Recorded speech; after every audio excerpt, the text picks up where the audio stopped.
স্বামীর শার্টের কলার ধরে বলে দিলাম, তুমি যদি পুরুষ মানুষ হয়ে থাকো আমাকে এই মুহূর্তে ডিভোর্স করো, তোমার মতো লোকের সাথে আমি সংসার করতে চাই না।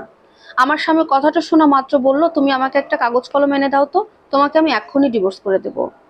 আমি কাগজ কলম এনে দিতে সে কিছু একটা লিখলো, লেখার পরে কাগজটা আমার হাতে ধরিয়ে দিয়ে বলল, এ নাও, এটা তোমার ডিভোর্সের পেপার, তুমি এখন মুক্ত, চলে যাও। তো আমি আমার সন্তানকে কোলে নিয়ে ব্যাগটা হাতে নিয়ে বাপের বাড়িতে চলে আসলাম। বাপের বাড়িতে 2টা দিন থাকার পর আমার মাথাটা তা ঘুরে যাচ্ছিল। আমি কোনো কাজে কোনো স্বস্তি খুঁজে পাচ্ছিলাম না। যাই করি শুধু আমার হাজবেন্ডকে মনে হচ্ছিল। সত্য কথা যে আমি আমার হাজবেন্ডকে অনেক বেশি ভালোবাসি, কিন্তু আমার একটা সমস্যা, যখন আমার রাগ হয় আমার তখন মাথা কাজ করে না, আমি কোনো কিছু বুঝতে পারি না আমার কি করা উচিত। এক রাগের মাথায় তার কাছ থেকে ডিভোর্সের কথা বলে ডিভোর্স চেয়ে আসছি, কিন্তু আমি তো এই ডিভোর্স মন থেকে চাই না। এই ডিভোর্স আমি কখনো চাই না। আমি আমার সন্তানকে নিয়ে স্বামীর সাথে সুখে একটা সংসার করতে চাই। কিন্তু আমি ওকে ফোন দিচ্ছি, সে আমার ফোনটা আর ধরছে না। 2 দিন পর থেকে আমি ওকে পাগলের মতো খুঁজতেছি, ফোন করতেছি, মেসেজ করতেছি, সে কোনোভাবেই আমার সাথে যোগাযোগ করছে না। এভাবে আরো 10টা দিন পার হয়ে যায়।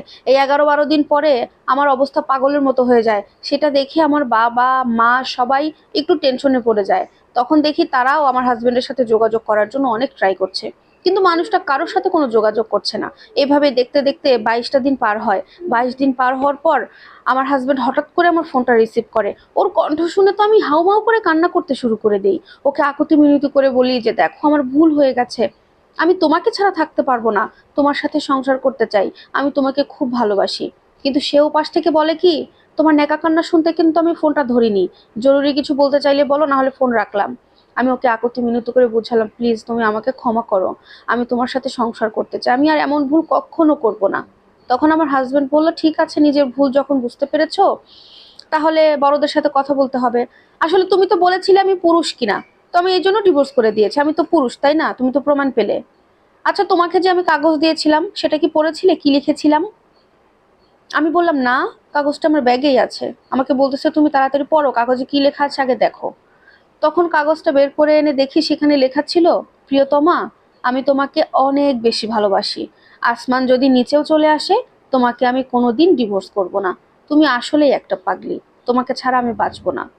এই লেখাটা দেখে আমি অঝরে কান্না করছিলাম। সত্যি বলতে আমাদের ডিভোর্স হয়নি। ওই মানুষটা, আমার স্বামী যে আমাকে এতটা ভালোবাসে আমি আজও বুঝতে পারলাম না, ওকে শুধু কষ্টই দিয়ে যাই। তো ওই মুহূর্তে আমি খুব মান অভিমান করেছিলাম, কান্না করছিলাম।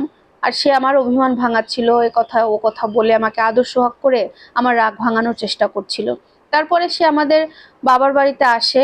আমার বাবার বাড়ি আর শ্বশুর বাড়ির ডিস্টেন্স খুব একটা বেশি না, 3-4 ঘন্টা লাগে। তো ওখান থেকে আসে, এসে আমরা আমার বাবার বাড়িতে প্রায় 5 দিনের মতো থাকি। তারপরে আমরা শ্বশুর বাড়িতে চলে যাই। আলহামদুলিল্লাহ, এখন কিন্তু আমাদের প্রায় 7 বছর বিবাহিত জীবন কেটে গেছে, খুব সুখী আছি।